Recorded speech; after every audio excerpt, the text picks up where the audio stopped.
always been a night owl. The nighttime gives me this serene feeling. Once everyone has gone to sleep, I start to come alive. This led me to build a life that runs topsy-turvy to the rest of the world, but I love it. I wouldn't have it any other way. Sure, you have to make sacrifices to live a life of a night owl, but you also gain a lot that many miss during their sleep. It was sort of a natural move to start a job as a night watchman. This wasn't the normal night watch kind of job, though. I work for an organization that deals with paranormal and unexplained events around the world. I wasn't the guy who goes out and hunts down all the creepy crawlies. I was the guy behind the scenes.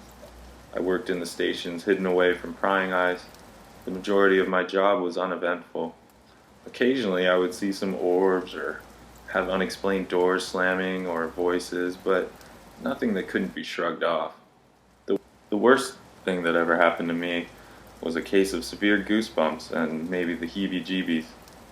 When I got a call from my captain about a posting at Lake Sheercut Station, I was both excited and apprehensive.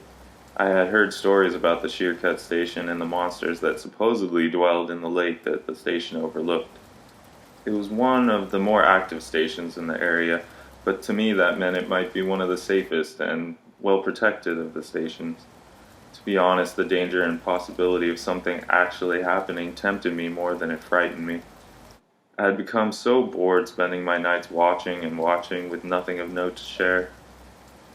I jumped on the opportunity, and within 3 days, I was off to the Sheercut station to take up my new position. When I arrived at the station and got my first look at the place, I realized I should have asked more questions before just blindly accepting the post. The station was in complete disarray. It looked as if it was suffering from nightly beatings and attacks. The walls outside were solid concrete, and yet there were claw marks scaling the side of the building, and chunks of concrete had been chipped away where, I assume, bullets had struck it. The area surrounding the station was damaged from what looked like a demolition derby. It was clear now why they offered triple the pay for this post. I could see the lake clearly from the station's entrance, especially now that the trees in the surrounding area had been either leveled or destroyed. All the previous excitement I had for a bit of adventure and action was now transmuting into dread and regret. I was truly learning that the grass is not always greener on the other side. Sometimes it's just a muddy reflection of a bad decision. Inside was a little better, but the interior of the station was sparse to say the least. It looked like a building that had been moved out of, and the remaining furniture and whatnots were just left behind because the tenants couldn't be bothered. The day watchman greeted me as I entered into the main hallway of the station. "Come on, I'll show you where you can drop your stuff. You might not want to unpack yet, however, at least until you're sure you want to stay. We've got a lot of turnover at this station." His name was Henry, and it became apparent to me as the tour went on that there wasn't anyone else there besides Henry and I. "Where is everyone?" I inquired. "Are they out on a mission or something?" "They really didn't tell you?" A feeling of dread knotted up my stomach at his answer. "It's just you and me and the occasional team of hunters that come through. The job here is pretty simple," he continued. "Just lock up the doors nice and tight and hunker down till the sun comes up. Ignore everything going on outside the station. It'll probably be a bit shocking at first, but before you know it, you'll become numb to it all. I sleep right through it now. I sleep better here than I do at home." He had been there for 3 years, he told me. How that station was able to withstand the destructive attacks every night for 3 weeks, let alone 3 years, was unbelievable. The tour ended back at the main hallway in the front desk of the station. Henry showed me where the gun was kept under the desk, gave me a set of keys that belonged to the previous night watchman, and then promptly disappeared into the hallways to get some dinner and shut-eye. The sun was already on its way down and would be behind the trees in about half an hour. I hustled over to the door and locked everything up tight. I double and triple checked all the locks and levers, touching them, testing them, to make sure I had gotten it all correct. As soon as the sun set, half the lights in the station shut down, leaving me and with every other light bulb illuminating things. There was a monitor at the desk, but half the cameras were either damaged and didn't work or skipped between frames, making them basically useless as a warning system. I was expecting things to kick off as soon as the night started, but nothing happened. For the first few hours of my shift, I waited in anticipation for something, anything to crawl out of the night and start trying to make its way inside. I watched those cameras, watching so long that my eyes would start to go dry and I would have to actively make myself blink. I started to think that maybe it was all a bit of an exaggeration, some sort of hazing the new guy sort of ritual. I leaned back in my chair and let out a deep exhale, allowing my body to let go of the tension I had put it through. Sure enough, as soon as I looked away from the monitors, a loud thud and bang came against the side of the building. I jumped at the sudden noise and almost slipped out of my chair. The monitors were still clear though.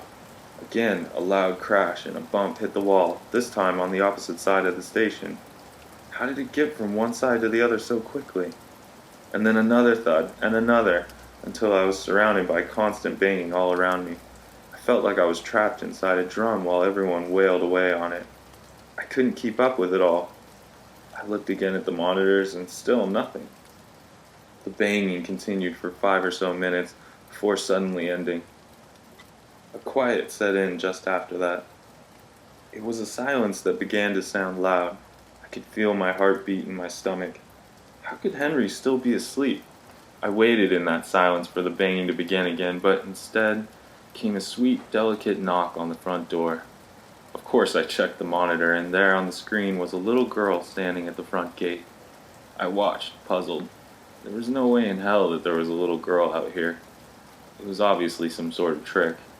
I got a bit of offended that they would think I would fall for such an obvious trick. I grabbed the gun and walked to the front door. I leaned in with my ear to see if I could hear anything, but it was still silent. The girl had either gone or was standing on the other side silently like me. "I'm lost. Can you help me?" I heard the girl's voice come through the door. "Ha! Nice try." I laughed back at her. A heavy slam with what sounded like the weight of a giant bear behind it hit the door. The noise itself sent me steps backwards, and I gripped my gun tighter till my knuckles turned white. Slowly I backed up to the front desk so I could check the cameras. By the time I got a look at the monitor, though, she was gone. The banging had all stopped and the silence had alleviated. The rest of my first night went on quietly, although my body stayed on high alert despite the calm. The next morning I didn't open the doors or unlock anything until Henry came out and took over the front desk. The sun had been up for 2 hours, but it wasn't long enough for me to be sure the coast was clear. He asked me how it went, and I told him about the loud crashing and the little girl. "Oh, her again," he said in an annoyed tone. It all just seemed like another day for him. I told him that I wasn't sure I could stay at the station if that's how it went every night. I wasn't sure my heart and psyche could take it. He just brushed it off, telling me he felt the same way and that it will all become normal to me quicker than I think.